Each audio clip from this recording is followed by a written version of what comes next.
행동을 보이기도 하는 거죠.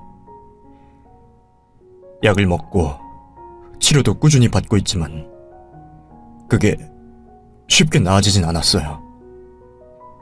더구나 저는 일 때문에 바빴고 아내는 다른 남자를 만나거나 혹은 다쳤다고 하면서 저를 괴롭혔죠. 결국은 어쩔 수 없이 이혼까지 하게 되었습니다. 연극성 성격 장애야 조금 힘들고 예민하다 이렇게 생각하고 넘기면 되는데 알코올 중독은 그렇지가 않았으니까요. 그런 엄마한테 아이를 두고 오다니 그건 방치 아닌가요? 저도 어쩔 수 없었어요. 소송까지 갔지만 그 여자가 눈물로 호소하고 연기하는 바람에 제게 전체적인 상황이 불리하게 돌아갔죠. 아이는 너무 어려서 선택을 할 수 없었고요. 그래서 양육권은 제가 가정에 소홀하다는 이유로 결국 빼앗겼습니다.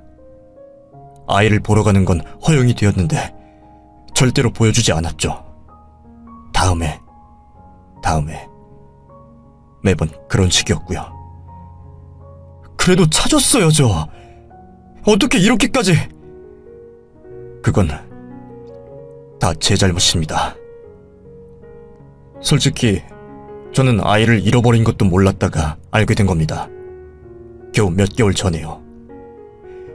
양육비는 계속 받아갔는데 아이의 사진이 너무 오래된 것들만 보내주다 보니 그때야 눈치를 챈 거고요. 저도 한심하고 바보 같았다는 거 알고 반성하고 있습니다. 아무리 그래도 아이를 찾아올 시간도 없다는 거네요? 저번에 왜 저 비서님들만 달랑 보낸 거죠? 그래서 제가 아이를 주지 않았습니다. 그게 잘못이라고 생각하세요? 아닙니다. 제가 사실 수출업을 하고 있습니다. 아이를 찾았을 때는 중국에 있었고 급한 마음에 사람을 시켰어요. 정말 다른 의미는 전혀 없었고요. 면목 없습니다. 그건 온전한 제 불찰이고 어떤 설명도 없이 제 아이를 데리고 오라고 하는 바람에 비서들이 오해를 하고 있었어요. 좋은 마음이었다는 것도 잘 압니다. 정말로 죄송해요. 저도 그때 뭐가 그렇게 걸리는 건지 몰랐어요. 그냥 제 자신을 보는 것 같아서 화가 났다고 해야 할지 아니면 그 아이를 너무 사랑하게 되어서 그런 건지 모르겠습니다. 분명 나쁜 의도가 아니라는 걸 알면서도 화가 나더군요. 그리고 이대로 아이를 돌려주더라도 일보다 아이가 우선이 될 것 같진 않았죠. 후회할 겁니다. 네? 이 아이의 시간에 당신이 없다는 걸 결국에는 후회할 거라고요. 그게 무슨... 저도 그랬거든요. 일을 줄이세요. 아니면 바꾸시든가요. 그렇지 않으면 언젠가 진짜로 아이를 잃게 될 겁니다. 저는 제 아이를 지키지 못했어요. 그래서 지금도 10년 가까이 이렇게 후회하고 또 후회합니다. 그러니 적어도 당신은 그러지 않았으면 좋겠어요. 아이의 세상의 전부는 부모입니다. 특히나 엄마가 그런 경우에 당신을 많이 의지했겠죠. 그런데 그렇게 쉽게 포기를 하다뇨. 이 아이에게 그건 세상이 무너지는 일이었을 겁니다. 아시겠어요? 네. 면목 없습니다. 그 말 명심할게요. 저는 그 말을 끝으로 아이의 손을 잡고 밖으로 나갔습니다. 그리고는 아이를 한번 꼭 안아줬죠. 그랬더니 아이가 달려가서 아빠를 끌어안고는 한참을 울더군요. 저는 그 모습을 보면서 눈물을 흘렸습니다. 그런데 한참 그렇게 있다가 다시 제게 달려와서 제 뒤로 숨었죠. 아이 아빠는 당황해서 이리 오라는 말만 했고 아이는 고개를 저어 보였습니다. 그쪽이 괜찮다면 제가 데리고 있으면 안 될까요? 네, 그쪽 일이 여유로워질 때까지라도, 아니, 초등학교 입학하기 전까지만이라도. 하지만 아이가 아빠를 좋아하는 건 보면 알아요.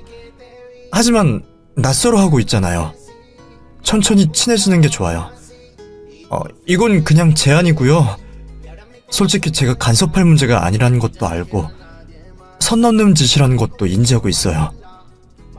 하지만 진짜 아이를 위한 아빠가 되려고 노력하실 생각이라면 아이에게도 시간을 주실 수 있나 물어본 겁니다.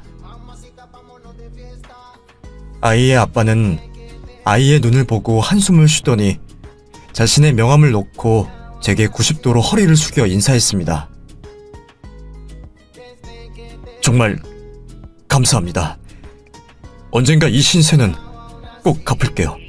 그리고 노력이라는 거 해보겠습니다. 가끔이라도 오세요. 시간을 많이 보내주면 됩니다. 아이들은 작은 관심에도 행복하니까요. 확신할 수는 없지만 정말 노력할게요. 그래도 다행인 건 그 뒤로 아주 자주 목욕탕을 방문했어요. 아이의 옷을 사들고 장난감을 사들고 이따금 저에게 줄 선물도 함께 들고 찾아왔죠. 그리고는 아이를 데리고 목욕탕에 들어가서 씻고 나오기도 했습니다. 시간이 갈수록 아이의 표정은 밝아졌고 저는 그걸 보면서 조금 감동했어요. 잠도 거의 자지 못한 얼굴로 피곤한 내색을 숨기려는 그 사람의 모습에서 진심이 느껴졌기 때문입니다. 어떤 때는 제가 내뱉은 말이 부끄러워질 정도였고요. 자식을 사랑하는 게 부모보다 더할 수는 없을 테니까 말입니다. 시간이 나면 동물원도 가고 놀이동산도 갔어요. 저도 한두 번은 따라갔고 그때마다 점점 아이와 아이의 아버지는 가까워져 있었습니다. 그렇게 1년이라는 시간이 더 흘렀을 때 저는 드디어 아이와의 이별을 준비했어요. 아이 역시도 그걸 아는지 제게서 도통 떨어지려고 하지 않았죠. 그리고 아이 아빠가 아이를 데리러 온 그날 제 인생이 송두리째 바뀐 사건이 벌어지게 되었습니다. 엄마? 엄마야? 아들? 낯선 얼굴이었지만 분명 제 아이의 눈을 알아봤어요. 저는 너무 놀라서 숨쉬는 법도 잊은 채로 훌쩍 커버린 아들의 얼굴과 손을 만졌습니다. 이게 어떻게 무슨... 제가 수소문을 좀 했습니다. 시간이 걸렸어요. 쉽진 않았지만 결국에 아드님 찾았습니다. 감사합니다. 하나님 맙소사. 정말 감사해요. 저는 눈물을 줄줄 흘리면서 아이를 끌어안고 발만 굴렀어요. 꿈일지도 모른다는 생각도 들었지만 상관없었고 그대로 시간이 멈추기만을 기도했죠. 아들은 얼떨떨한 표정이었지만 이내 제 눈물을 닦아주다가 결국에는 울음을 터뜨리더군요. 우리는 그렇게 한참을 끌어안고 펑펑 울었습니다. 아이는 혹시나 무슨 일이 생긴 건지 제 곁으로 와서 제 아들과 저를 쓰다듬어 주었고요. 얼마가 흘렀는지 모르지만 안정이 되었을 때 이야기를 들을 수 있었습니다. 어머님이랑 너랑 동생이 산다고? 응, 여동생. 그럼 그 여자는? 몰라. 아빠는 어느 순간 집에 들어오지 않았고 그리고 아줌마는 1년 정도 있다가 집을 떠났어. 그래서 할머니가 우리 둘을 다 봐주셨어. 왜 나를 찾지 않으셨을까? 왜? 할머니는 늘 엄마는 새로운 좋은 사람 만나서 그렇게 살 거라고 말했어. 여전하시네. 날 왜 그렇게까지 미워하는지. 응? 그게 무슨 말이야? 할머니가 엄마를 왜 미워해? 넌 기억이 없어서 모르겠지만 그런 일이 있었어. 근데 할머니 엄마 좋아해. 매번 엄마가 얼마나 착하고 좋은 사람이었는지 나한테 말해줬어. 그래도 찾으면 안 된다고, 아빠 때문에 상처를 너무 많이 받아서 힘들 거라고 그랬어. 그래서 나도 어른이 되면 찾으려고 했는데 이 아저씨들이 엄마가 날 기다린다고 해서. 아들에게 전해들은 이야기는 너무 혼란스러웠습니다. 저를 그렇게 쫓아내지 못해서 안달이었던 시어머니가 저를 그리워했고 좋아했다는 말을 하니 당연히 그랬죠. 결국 저는 그곳에 있던 모두와 함께 아들이 살고 있는 곳으로 향했습니다. 차를 타고 이동해야 해서 도움을 받은 거였죠. 그렇게 수행비서님 두 분의 차를 각각 타고 저는 아들과 함께, 그리고 아이와 아이 아빠가 뒤를 따랐습니다. 그곳은 전남 광양이었어요. 부산과는 너무나 다른 한적한 풍경에 조용한 시골이었죠. 그곳에서 낡은 아파트로 들어섰는데 엘리베이터도 없는 5층짜리 건물이었습니다. 아들 말로는 임대 아파트라고 하더라고요. 아이가 비밀번호를 누르고 들어서자 낯익은 얼굴이 마중을 나왔습니다. 바로 제가 그토록 원망하던 사람 중에 하나였던 시어머니였죠. 여기가 어디라고 왔어? 어머니, 당장 나가. 내가 오지 말라고 그랬지? 할머니, 왜 그래? 엄마 보고 싶어 했잖아. 그때 어머님의 표정을 저는 분명 봤습니다. 찰나의 순간이었지만 울음을 꾹 참고 있었죠. 그때 저도 무슨 생각이었는지 모르지만 그런 어머니를 껴안았습니다. 그러자 저를 몇 번이나 모질게 밀어내더니 이제 어깨가 떨리기 시작하더군요. 이야기를 듣지 않아도 설명하지 않아도 그 눈물의 의미가 뭔지 알 것 같았습니다. 이 바보야. 그냥 너 잘 먹고 잘 살지. 왜 왔어? 여기가 어디라고 또 기어와, 이 맹추야. 어머니, 왜요? 대체 왜 그러셨어요? 너는 나를 닮았으니까. 내 남편 일찍 죽었지만 세상에 그런 남봉꾼이 따로 없었다. 툭하면 계집질에 집안 살림 거덜내고 날 패고 그랬어. 그래도 내 자식 때문에 참았어. 이를 악물고 돈 벌었고 내 자식 보란듯이 공부시켰지. 근데 핏줄이 무섭다고 너한테 그런 걸 보니까 너 혼자라도 살라고 그렇게 보냈다. 차라리 말씀을 하셨어야죠. 이게 왜 그러셨어요? 왜요? 저는 엉엉 울면서 대꾸했습니다. 시어머니는 그런 저를 달래주시고는 이어서 말하더군요. 내가 후회했으니까 다시 돌아가면 난 자식 때문에 참고 안 살 거라고 그렇게 생각했거든. 오직 내 인생, 내 미래만 보고 그렇게 살고 싶었어. 그래서 너한테 아이가 없었으면 했다. 새 출발해서 훨훨 새처럼 그렇게 살길 바랬어. 나한테 엄마가 있었다면, 만약에 말이다, 내가 돌아갈 친정이 있었다면, 우리 엄마라면 날 그렇게 살게 하지 않았을까 했다. 그래서 시어머니는 눈물을 쏟아내면서 말끝을 흐리셨습니다. 봐, 엄마. 할머니, 엄마 되게 좋아하는 거 맞지? 그래, 우리 아들 말이 맞네. 그렇다고 되게 좋아하는 건 아닌데 어머니, 이제 다 들키셨거든요? 저 엄청 좋아하고 딸처럼 아낀 거 이제 저 다 알거든요? 근데 저분들은 누구시냐?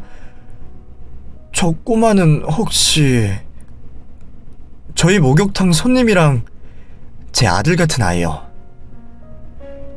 아이와 아이의 아버지가 고개를 숙여 인사를 했습니다. 그러자 시어머니는 혀를 끌끌 찼죠.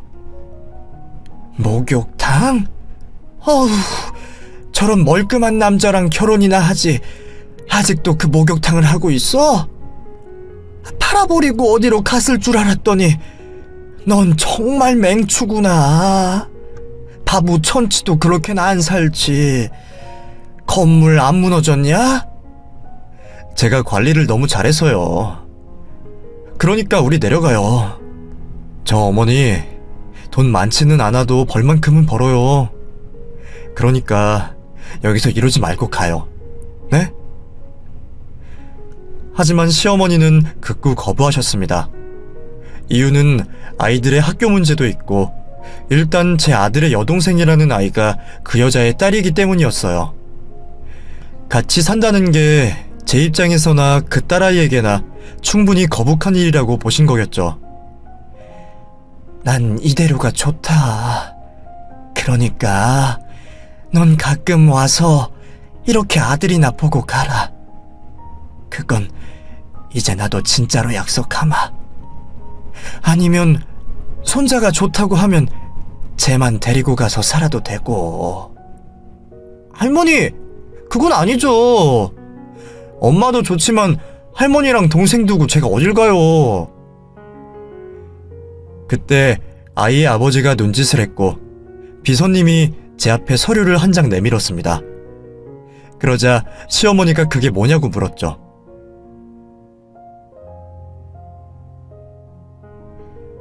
며느님께서 제 아이를 돌봐준 것에 대한 작은 성의라고 생각해 주시면 됩니다. 아이를 잃어버렸는데 이렇게 찾게 되었고, 그리고 그 이후에도 계속 돌봐주셨어요. 착해 빠져서 그렇지. 내 며느리지만 좀 답답해요. 그래서 이게 뭔데요? 아파트입니다. 평수는 그렇게 크진 않지만 여기서 함께 살기 좋을 것 같아서요. 이건 아닌 것 같아요. 어떻게 제가 이걸 받아요? 충분히 그럴 자격 되세요. 어머님도 모시고 아들도 같이 살면 좋을 것 같은데, 물론 그 따님도요. 이야기 들으면서 상황이 대충 파악이 됐는데 모르는 제 아이도 걷어주신 분이 그 딸 때문에 두 분을 여기 둘 것 같진 않아서 나서봤습니다. 나서는 건 좋은데 사장 양반, 이런 보상 말고 며느리를 데리고 가면 어떤가? 이를테면 연애라던가 결혼 같은. 할머니! 어머니! 저와 아들은 동시에 외쳤고 아이의 아버지는 귓볼이 빨갛게 달아오른 상태로 웃기만 했죠. 어쨌든 이건 꼭 받아주셨으면 좋겠어요. 신축으로 들어선 곳이기도 하고 근처에 학교가 있어서 아이들 통학하기도 편할 겁니다. 그리고 무엇보다 저희 집과도 가까워서 저희 아이도 가끔 맡아주시면 더 좋고요. 집이 가깝다고요? 사장 양반? 네, 저도 여기 근처로 들어갑니다. 전원주택이긴 한데. 그럼 우리 간다. 네? 어머니 갑자기요? 이 사장 양반이랑 집이 가깝다고 하잖아. 아이도 돌봐주고. 어머니 또 이상한 생각하시는 거죠? 내가 답답해서 그래. 차라리 그때 남자 소개를 해주고 나서 이혼을 시키는 건데 어떻게 지금까지도 혼자 지내. 인생 그렇게 낭비할 거면 날 줘라. 나라면 이놈 저놈 다 만나보겠구먼. 어쩌면 애가 이렇게. 어머니 그렇게 말씀하시니까 예전에 저 구박한 거 다 생각나요. 이제 그만하세요. 알았다. 저 성질머리는 여전하네. 저희는 정말 오랜만에 웃었습니다. 아들도 어머니도 그리고 저도 이렇게 다시 만나서 뭔가를 이야기하게 될 줄 몰랐기에 너무 기분이 이상했죠. 어쩌면 남편보다 더 많이 원망했던 게 시어머니였습니다. 만약 제가 아이를 거두지 않고 내쫓았다면 저는 평생을 그렇게 살았겠죠. 후회하고 또 원망하면서 그리움을 다른 감정으로 변질시켰을 겁니다. 하지만 아이를 만나게 되면서 그 아이의 아빠가 찾아오면서 제 인생은 송두리째 바뀌게 된 거였어요. 물론 그 일을 기적이라고 생각하진 않습니다. 1년 가까이 저희 남편을 찾아다녔고 끝내 찾지 못해서 시어머니를 다시 찾아다닌 노력의 결과라고 할 수 있었어요. 그리고 그 노력이 결국 진실을 찾게 만든 거죠. 그래서 저는 아이의 아버지에게 진심으로 감사를 말했습니다. 정말로 감사합니다. 진짜 이 은혜를 어떻게 갚아야 할지. 두고? 네? 그 다음은 시간이 어떻게 흘렀는지 정말 많이 바빴어요. 우리는 결국에 이사를 했고 저 역시 목욕탕을 넘기고 그걸로 작은 반찬 가게를 열었죠. 그리고 저는 결국 아이의 아버지와 연애 그 비슷한 걸 하게 되었습니다. 시어머니의 전폭적인 지지가 아니었다면 결코 그러지 못했겠지만 말이죠. 저나 그 사람이나 속마음을 내비치는 성격도 아니었고 그 이전에 결혼해서 많은 상처를 입은 만큼 다른 사람들보다 더 조심스러워서였을 겁니다. 그래도 어쩌다 그렇게 인연이 되었네요. 나이가 50이 넘어 저는 여전히 어색하고 부끄럽지만 일단 그 사람이 좋습니다. 결혼 이런 건 생각하지 않았지만 시어머니 말처럼 그냥 흘러가는 걸 내버려둘 생각이죠. 그리고 그것보다 제게 더 중요한 건 되찾은 아들과 추억을 만드는 것, 그리고 시어머니와 오해를 풀어가는 거였습니다. 또 하나는 그 여자가 남기고 간 딸과의 간격을 좁히는 일이었죠. 아줌마, 저 왔어요. 먼저 방에 들어갈게요. 그래, 내가 밥 먹을 때 부를게. 네. 딸아이는 아직 저를 받아들이진 못하고 있습니다. 억지로 강요하진 않을 생각이죠. 뭐 먹고 싶은 거 있어? 오늘 가게 수입이 좀 되거든. 그래서 뭘 만들어주고 싶어. 오빠가 먹는 걸로 하면 될 것 같은데. 아니, 오늘은 너 생일 기념으로. 제 생일은 다다음 주인데요. 뭐 어때? 크리스마스도 이브가 있고 드라마도 예고편이 있는데. 그러니까 생일 예고. 이 정도로 하면서 우리 계속 쭉 생일 기념을 하는 거지. 저는 괜찮아요. 아줌마 괜히 힘드시잖아요. 아마도 대충 그 아이도 상황을 알기 때문에 그러지 않을까 싶어요. 하지만 저는 정말 계속 노력할 생각입니다. 그 여자를 완전히 용서하지 못한 건 남편의 내연이었기 때문이 아니라 자신의 딸을 버리고 갔기 때문이니까요. 아이가 무슨 죄가 있을까요? 그저 태어나 보니 자신의 세상이 이럴 뿐인데 말입니다. 언젠가는 그 아이도 제 마음을 알아줄 테고, 그러면 저는 덤으로 딸을 얻는 거니까 그날이 너무 기대되네요. 사실 딸이 누굴 닮았는지 공부도 잘하고 참 예쁩니다. 그래서 저는 그 아이가 날이 갈수록 더 좋거든요. 지금 생각해보면 제가 아이를 잃게 되면서 모든 걸 이해하게 된 것 같습니다. 그 아이 역시 엄마와 아빠를 잃었고 제 아들도 그랬죠.